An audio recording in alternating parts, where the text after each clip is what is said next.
Pemirsa, pemain Oxford United Ole Romeni akhirnya resmi menjadi warga negara Indonesia usai mengucap sumpah WNI di London, Inggris. Romeni yang memiliki garis keturunan Indonesia dari ibunya diharapkan menjadi kunci timnas Indonesia untuk lolos ke Piala Dunia 2026. Tulus ikhlas. Kiranya Tuhan menolong saya. Kiranya Tuhan Melepaskan seluruh kesetiaan saya. melepaskan seluruh kesetiaan saya. Dengan kemauan yang sesungguh-sungguhnya. Bersediakah saudara-saudara bersumpah menurut agama? Penyerang Oxford United Ole Reinhard ter Haar Romeni telah resmi menjadi warga negara Indonesia. Ole Romeni menyelesaikan tahapan proses naturalisasi dengan mengucap sumpah WNI bersama dua pemain keturunan lainnya, yakni Dion Marks dan Tim Guypens di Kedutaan Besar Republik Indonesia di London, Inggris.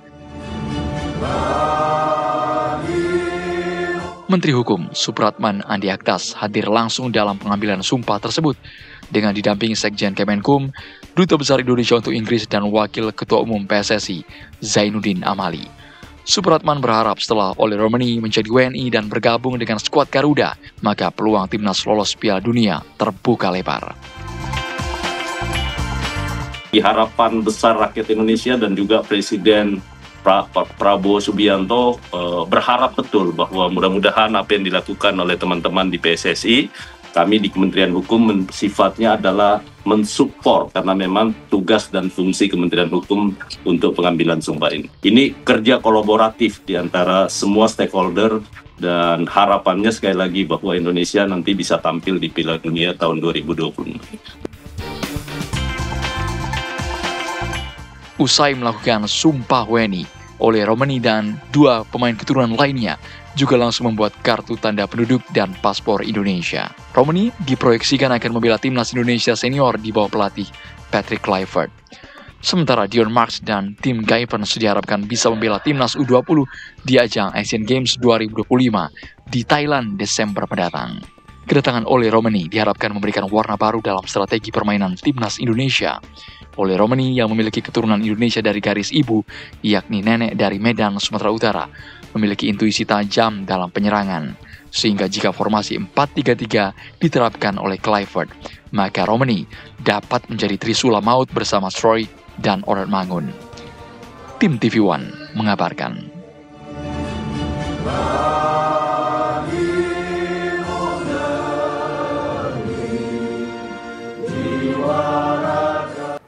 Pemirsa, Ole Romeni, Dion Marks, dan Tim Guypens telah resmi menjadi warga negara Indonesia setelah mengucapkan sumpah kewarganegaraan pada Sabtu kemarin di London, Inggris. Nama Ole Romeni, penyerang Oxford United yang juga mantan penyerang FC Utrecht tersebut digadang-gadang dapat menjadi solusi bagi lini depan timnas Indonesia yang sedang berjuang di babak ketiga kualifikasi Piala Dunia Zona Asia. Untuk membahas hal ini sudah bergabung bersama kita pemerhati sepak bola nasional Roni Pangemanan. Selamat malam, Bung Ropan. Selamat malam, Sinka. Ya, Bung Ropan, bagaimana analisa Anda soal Ole Romeni, darah baru timnas menuju Piala Dunia 2026? Saya kira Ole Romeni ini datang pada saat yang tepat ya. Ketika kita akan menghadapi pertandingan krusial menghadapi Australia di Sydney, kita butuh pemain yang ada di lini depan karena satu pemain kita yang kita harapkan, Ragnar Orad Mangun, itu kena akumulasi 2 kartu kuning sehingga tidak bermain. Kalau hanya dengan mengandalkan seorang Rafael Struijk terasa agak kurang bagi pelatih Patrick Kluivert, sehingga dia butuh pemain yang betul-betul ada di depan sebagai nomor 9. Walaupun sebenarnya Ole Romeni ini bukan murni nomor 9 karena dia bisa bermain di 3 posisi berbeda. Bisa bermain melebar di sisi flank dan juga sebagai gelandang serang. Dan itu yang ditampilkan selalu di klub dia saat ini di Oxford United. Kedatangan dia ini penting untuk mengisi di depan tergantung dengan pola skema seperti apa yang ditampilkan oleh Patrick Kluivert. Bermain dengan 4-3-3 atau 3-5-2 terserah bagi Patrick Kluivert. Tapi dia butuh pemain yang ada di depan dan itu ada di Ole Romeni. Dia bisa memainkan dengan Rafael Struijk yang bisa ada di depan, atau Marcelino atau Eliano Reinders. Itu tergantung dari skema yang diinginkan oleh Patrick Kluivert ya dalam pertandingan ini, Sinka, begitu. Baik, Bung Ropan, apa faktor berbeda yang nantinya mungkin akan dihadirkan oleh Romeni terhadap timnas?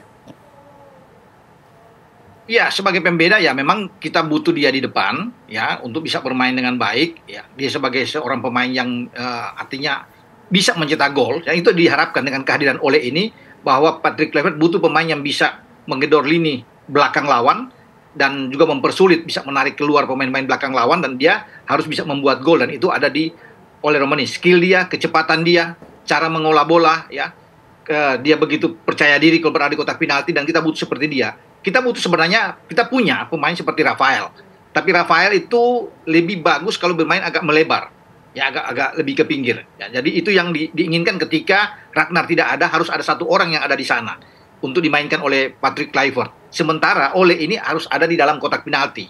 Dan dia selalu akan bisa menyulitkan bagi pemain-pemain belakang Australia. Karena paling penting, walaupun ada 2 pertandingan di bulan Maret itu, Australia adalah pertandingan yang paling krusial di mana kita tidak boleh kehilangan angka di sana. Kluivert sudah mencanangkan 4 poin. 1 di Sydney dan 3 di Jakarta melawan Bahrain. Jadi 4 poin ada di sana. Jadi kehadiran dari Ole Romeni ini sangat berarti untuk meneror lini belakang bagi Australia. Kebetulan Australia itu tidak punya kapten mereka, pemain yang tinggi, yang bagus bermain, seperti Harry Sauter yang mengalami cedera, dan ini sebuah keuntungan di saat kita mendapatkan ya Ole Romeni. Sehingga di belakang itu agak bermasalah bagi Australia karena mereka tidak punya selain Harry Sauter juga Alessandro Sirkati yang tidak berada di kanan, dan ini akan memusingkan mungkin bagi pelatih Tony Popovic yang ada di Australia. Dia hanya bisa mengandalkan 2 pemain saja yang kuat di jantung pertahanan Australia untuk bisa mengawasi pergerakan Ole Romeni, yaitu Aziz Behich ada di sana dan Cameron Burgess. 2 orang ini ya pasti yang akan menentukan di jantung pertahanan Australia untuk bisa mengawal dengan ketat pergerakan kecepatan dari seorang Ole Romeni. Jadi kita sangat beruntung sekali di saat akan bermain butuh poin di Australia, tapi kita butuh punya pemain seperti Ole Romeni di depan yang bisa mencetak gol gitu.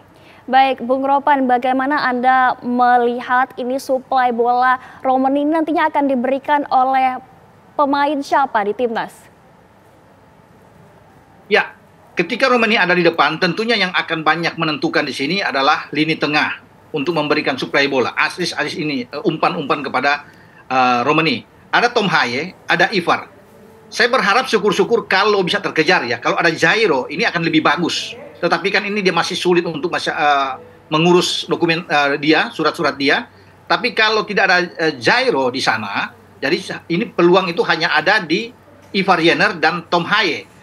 Jika Kluivert memainkan Marcelino untuk berdiri di belakang Ole Romeni, ini juga suatu hal yang sangat bagus ya. Ketika ada Marcelino di belakang. Jadi di 2 sayap itu nanti bisa ada Eliano dan bisa juga dengan Rafael Struijk untuk bisa membantu memberikan crossing ke kotak penalti di mana Ole ada di sana. Sementara di belakang dia bisa coming from behind adalah Marcelino.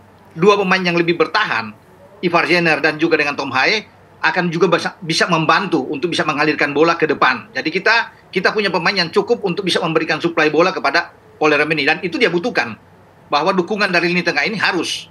Dan saya kira Patrick Kluivert tahu persis apa yang akan dilakukan bersama dengan para asisten dia, terutama Alex Pastur, Dani Lansat, untuk menciptakan starting 11 terbaik untuk bisa mendukung keberadaan Ole Romeni di lini serang kita. Baik. Gitu, Singa. Bung Ropan, terakhir Bung Ropan. Baiknya Ole Romeni ini apakah membantu di basis pertahanan atau stay saja di depan begitu? Dia tidak akan banyak ke belakang ya, kecuali memang kalau ada corner kick untuk bisa membantu, tapi dia mungkin akan lebih banyak di depan. Karena kita butuh Ole itu memang untuk bisa mencetak gol, dan dia harus ada di dalam kotak penalti lawan. Jadi itu yang saya pikir. Kalau memang untuk bertahan itu akan menjadi urusan selain pemain belakang Jay Isis dan kawan-kawan, ada Calvin Verdong, mungkin ada Mes Hilgers di sana, ya ada Kevin Dix, akan dibantu juga oleh Ivar Jenner dan Tom Haye yang akan banyak turun ke belakang, atau Eliano yang bisa juga diambil ke belakang. Ole itu bisa mengganggu konsentrasi pemain-pemain belakang lawan.